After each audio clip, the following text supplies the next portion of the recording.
Hello, so this is some information for Unit 2, where we're talking about art as community building. And this comes from the Surgeon General's report from 2023 about the epidemic of loneliness. So we are going to use that report as a way to come up with some strategies to use arts-based learning in your classrooms to build community. So when you're thinking about this, think about not just visual art projects, think about ways that you can collaborate with students. So that might be through music, through some theater-based activities, similar to what we learned with Jill, or even, anything else. You could do your research for that. Poetry reading or reading events. A lot of elementary schools will have reading events. And how can you use reading to bring a community together through a related book study or an event in your school. Art shows and auctions are great ways to not only raise funds for a school or a program, but also to help students to share their talents. Collaborative pieces, murals, lots of things. So when you are thinking about ways to apply what you're reading to your own classroom, what we'll be doing is putting together kind of like a guide for each other. So this comes from Dr. Vivek Murthy's report from just this year on the epidemic of loneliness and isolation. I also have highly recommend his book called Together, which gives some background about why he decided to pursue this. He actually talks about his own story too, which it's a really good book. It came out in 2020. So he was the Surgeon General twice. He currently is. And this report is linked in various places, the full report. And it's organized in a really clear and usable way. I also like to note that.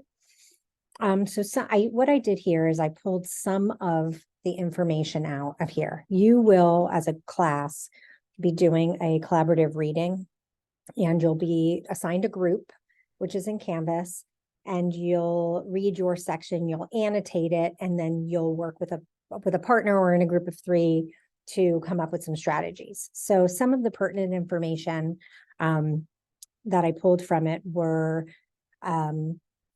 between 2003 and 2020, they found what they did was they measured social isolation, and they defined that by time spent alone. And so in 2003, they found that this was about 285 minutes a day, which equates to, they did it by hours per month. And in 2019, you can see that increased to 309 minutes a day, continued to increase in 2020, even prior to COVID, it was increasing. And then during the pandemic, those numbers shot up. So that increase is an increase of about 24 hours per month overall. And then the amount of time that people who responded to the survey, they also measured how much time they spent engaging socially with friends. That was a decrease from 2003, which was 60 minutes a day, to about 20 minutes a day in 2020.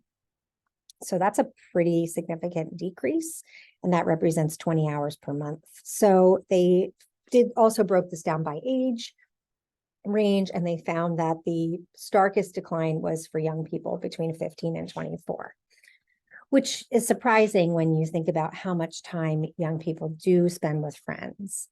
And so that presents concerns. And that's where he started to look at how this is affecting the physical health of people in the United States. So some of the concerns, as you can imagine, are for this group, time spent in person with friends has reduced by nearly 70% over 2 decades, and from roughly 150 minutes a day to 40 minutes a day. And then the pandemic accelerated these trends. He actually started researching this prior to the pandemic, And then the pandemic really brought it to the forefront and continues to present struggles for young people and older people. And in fact, some of the numbers are high in younger populations and populations with older individuals. And then in the middle, there's, sometimes there's more of a reason to have social interaction when your kids are younger or you're in a college program, or, these are kind of built into our lives. So we're looking for ways to help young people to engage with each other, feel comfortable engaging, have reasons for engagement, and then to be able to continue that as they get older. So this comes directly from his report. There are a lot of really wonderful, clear graphics and data visualizations in the report. Here are some where you see that the overall declines in some of the critical structures or elements for connection, things like marital status, household size, also help explain increases in reported loneliness and isolation. So there's a decrease in social engagement, a decrease in companionship. So here's non-household as opposed to household engagement. This is a little bit less. This is a pretty stark decline. So there are things that we can do at home to help our families, as a family, to engage with each other. But it's suggesting that we have fewer informal supports to draw upon. So we don't have those connections at home to draw upon. While the number of older individuals who are living with chronic conditions continues to increase, we have less supports in the home. So I pulled some key data points, but again, you're going to have a chance to look at the report as well. So in 2018, only 16% of Americans reported that they felt attached to their community. And so this is where schools come in, community organizations, arts organizations paired with schools. In a US-based study, participants who reported using social media for more than 2 hours a day had about double the odds of reporting increased perceptions of social isolation compared to those who used social media for less than 30 minutes per day. So thinking about the perception of being isolated, your body and brain don't know the difference. So your perception becomes your reality. And, they weren't all completely negative about social media. I think that it does serve a purpose. Simply one way is to provide online support groups that actually can be a means of connection, especially when you're thinking about times like COVID and pandemic isolation, or if someone has a chronic illness now, they're less likely to engage socially. So maybe these online relation groups and, finding a community can be helpful, knowing that there's also harms that presents, especially for vulnerable populations, younger kids. So that does need to be regulated and taught. Several examples of harms include, for technology, include technology that displaces in-person engagement. So saying, rather than I'm going to do this, or that monopolizes our attention. And I think that's where we see the decreases in households, reduces the quality of our interactions, or even diminishes our self-esteem. So we want to look at that for ourselves, for our students. You can create an online group where you're sharing your art, but if it's having us start to compare and feel less than, so the quality of the interaction is important as well. He cites that loneliness and isolation among children and adolescents increases the risk of depression and anxiety, which we know. And the connections can be with peers, can be with teachers, can be with family, just those protective factors where there's support are important. So some of the implications for health are that we are looking at how biologically social connection can affect our health. So there's increased stress hormones when we feel this isolation, or reduced when we feel that support. Stress and safety, hopefulness, is built through social connection. And then physical activity, all of these things are helpful when we have the social connection. So it's coming through the social connection, and then the outcomes can be, when we don't have it, heart disease, stroke, diabetes, and then so there's actually physiological influence from feeling lonely or isolated. It says here, he says that across 148 studies with an average of 7.5 years follow-up. So, following an individual from the first time that they're asked about this through, whether they have increased interaction or decreased, it increases the odds of survival by 50%. So you actually can live longer. This to me was very staggering and shocking. And I think I've heard Dr. Murthy speak about this, where he, realized that lacking social connection was more dangerous and increased the odds of early death than smoking, than air pollution, all of these risks that we spend more time working on when we could be building our communities and doing all of those things. So what you'll do as a class is you are assigned pages. This also appears in Canvas. It also appears on the document that you're actually annotating. So don't worry about that. And then you are assigned a group. So in Canvas, you will go to people, and then you'll see who you're paired with. You don't need necessarily to get together to do this. You can work collaboratively in the document, but if you would like to, you could always set up a Zoom and have make sure that all of your ideas align. So this is also comes right from Canvas, from your assignment. This is a link to the slides that will be making. So I'll go to that in a second. And then you are going to use the app Hypothesis to annotate. So when you go to the assignment, there will be a link for it. You open it and will open Hypothesis. And that is a collaborative social annotation tool where you can highlight sections and put your own comments. And that is where you will work with your partner. You'll also be able to see each other's groups and see all of the things that you are saying about the article. When you are looking at it, you want to think about ways to use arts integration in your classroom and consider ways that the arts can address the concerns based on what you know, based on what you've read. You can refer to the books for this class for collaborative activities. And then each group will contribute to 1 or 2 slides. In the presentation slide deck, I have 2 slides per group. It looks very similar to this presentation. And then you'll decide if you need to add a third, you can add a third. You can title your slides. And then on the slides, you want to include 2 to 3 sentences to summarize the ideas in your pages here.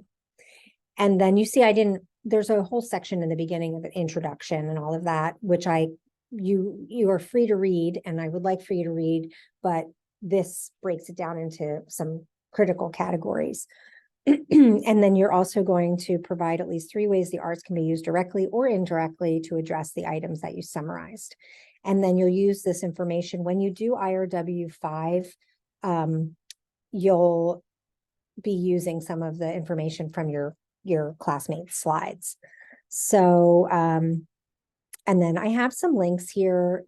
I'm actually doing a presentation on this at a conference, so where I'm talking about ed camps as a way to increase collaboration among teachers as well, and in schools.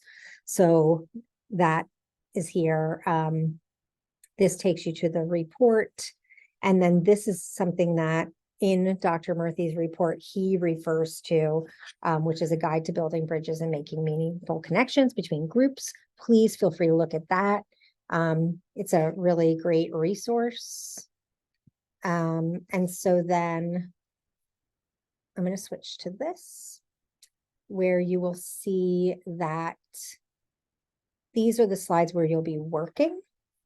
So every group has, this is the same information from the other assignment. Every group has a topic title page, and then this is a where you can change the title. As you can see, each group has 2 slides. And then on here, you are welcome to put a title, which I don't believe actually changes on the tab, which I was kind of hoping it did. I'm just going to see. Yeah, it does not. But that's okay. So these tabs are, you can change it here, I think. Though I didn't change any of them because this will actually take you through as like a little book. So you can click here and it'll take you to that heading. But we'll use these as a guide for each other. So this looks very much like the other slide deck that I just went through. Here's the assignment, which is also described in Canvas. And then here are, based on your group, where you would land. So this is the assignment in Canvas. Let's just make this so it's not so full. And then when you're in Canvas, you will go under Unit 2. And here's the slides I just reviewed. Here is the in-class activity, which is not completely done in class. We will have a chance to work on it a little bit. Yesterday, we're overlapping assignments right now. And then, so that goes right here. The groups are here. This is how you get to the annotated article. So you're in the assignment, and then the slides are here, that the vertical slides that you'll fill in. This is the report, but this also opens the report. So then when you go to this, you're going to authorize, hypothesis. It's actually not letting me do it because I'm in the student view. So let me leave student view. So you're here. If for some reason this is not gray, if you refresh it, it will show. And then still have to authorize. And then it will open like this. Here's the groups when you move through this. So if you are in group 1, you're going to page 39. And you could scroll, or you can type up here. And then if you're highlighting a part of this that you want to comment on, you can either click annotate, and that way you can actually write something. Or if you just want to highlight, you can highlight, but then if you think of something, you can also annotate it there. And so I will be looking for annotations from each student. And then you'll take some of that information and complete the slides. To see your group, you'll go under, let's go back to the student video.